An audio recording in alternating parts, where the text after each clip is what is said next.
तमिलनाडु की राजनीति में जो काम सुपरस्टार रजनीकांत और कमल हासन नहीं कर पाए, वो काम विजय ने कर दिखाया।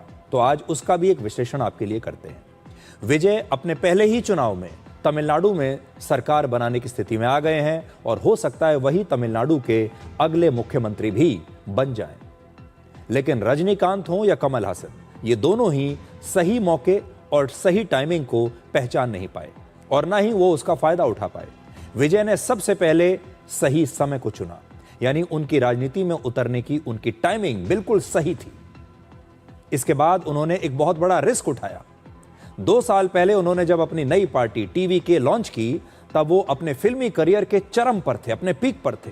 पिछले 3 साल में उन्होंने 4 ऐसी सुपरहिट फिल्में दी हैं जिन्होंने ग्लोबली लगभग 1400 करोड़ रुपए का बिजनेस किया है, यानी वो अपने चरम पर थे, अपनी पीक पर थे। रजनीकांत और कमल हासन दोनों ने ही ऐसे समय में राजनीति के बारे में सोचा जब उनके करियर ढलान पर थे और आम जनता ने उस समय इस बात को भांप लिया कि रजनीकांत जो हैं और कमल हासन वो इसे एक पैरेलल ऑप्शन की तरह देख रहे हैं।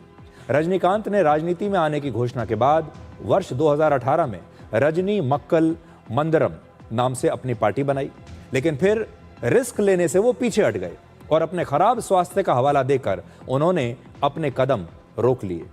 लोगों को लगा कि सिनेमा के पर्दे का शिवाजी द बॉस राजनीति की सच्चाई से डर गया। लोगों को यह बात अच्छी नहीं लगी और रजनीकांत इस शानदार मौके से चूक गए। कमल हासन ने भी राजनीति में उतरने की कोशिश की और उन्होंने भी अपनी एक अलग पार्टी बनाई, लेकिन यह पार्टी बनाते बनाते भी उन्होंने बहुत देर कर दी। वो राजनीति में तब उतरे जब उनका फिल्मों का करियर लगभग समाप्त हो चुका था और लोगों को भी समझ में आ गया कि कमल हासन बहुत कैलकुलेटिव हैं और राजनीति अब उनके लिए एक सुविधाजनक करियर ऑप्शन है।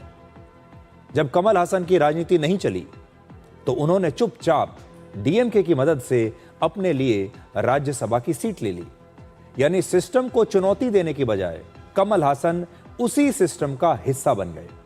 रजनीकांत हो या कमल हासन हो, दोनों अपनी फिल्मों में सिस्टम के खिलाफ लड़ते हुए दिखाई देते हैं, सिस्टम को बदलने की बात करते हैं, सिस्टम के खिलाफ क्रांति करते हैं, लेकिन असल जिंदगी में वो ऐसा करते हुए दिखाई नहीं देते। लेकिन विजय अपनी फिल्मों में जो करते हुए दिखाई देते हैं वही उन्होंने असल जिंदगी में भी किया और उन्होंने फिल्मी पर्दे पर हमेशा व्यवस्था को चुनौती दी है, सिस्टम के खिलाफ विद्रोह किया है और फिर एक विजेता की तरह फिल्मों में उसे बदल कर भी दिखाया। और उन्होंने ना तो डीएमके से हाथ मिलाया चुनाव से पहले, ना एआईएडीएमके से समझौता किया और ना ही बीजेपी के साथ गए। इससे यह शिक्षा मिलती है कि जो लोग अपना अलग रास्ता चुनते हैं और सही समय पर रिस्क उठाते हैं, वही लोग आगे बढ़ते हैं। अब आपको बताते हैं कि विजय कैसे एमजीआर के पद चिन्हों पर चल रहे हैं। एमजीआर आप जानते हैं तमिल सिनेमा के सुपरस्टार थे। सिनेमा से वो राजनीति में आए और सिनेमा से सीएम की कुर्सी तक पहुंचे। विजय ने काफी पहले से ही अपनी फिल्मों में जानबूझकर ऐसे किरदार निभाए जहां वो गरीबों के मसीहा के तौर पर दिखाई देते हैं, जिससे उन्हें आम जनता के बीच बहुत लोकप्रियता मिली। वो हमेशा अपनी फिल्मों में ऐसी ही भूमिका में आते थे जहां पर गरीबों की मदद करते थे। एमजीआर ने भी अपने करियर में बिल्कुल यही किया था।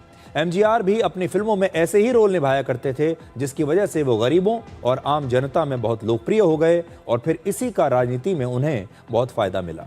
और अब बहुत सारे लोग ये कह रहे हैं कि विजय तमिलनाडु की राजनीति के अगले एमजीआर हैं और विजय ने कमाल करके दिखा दिया। उनका पहला ही चुनाव है और उनकी पार्टी तमिलनाडु की सबसे बड़ी पार्टी बन गई है और सरकार बनाने के बिल्कुल मुहाने पर खड़ी हुई है।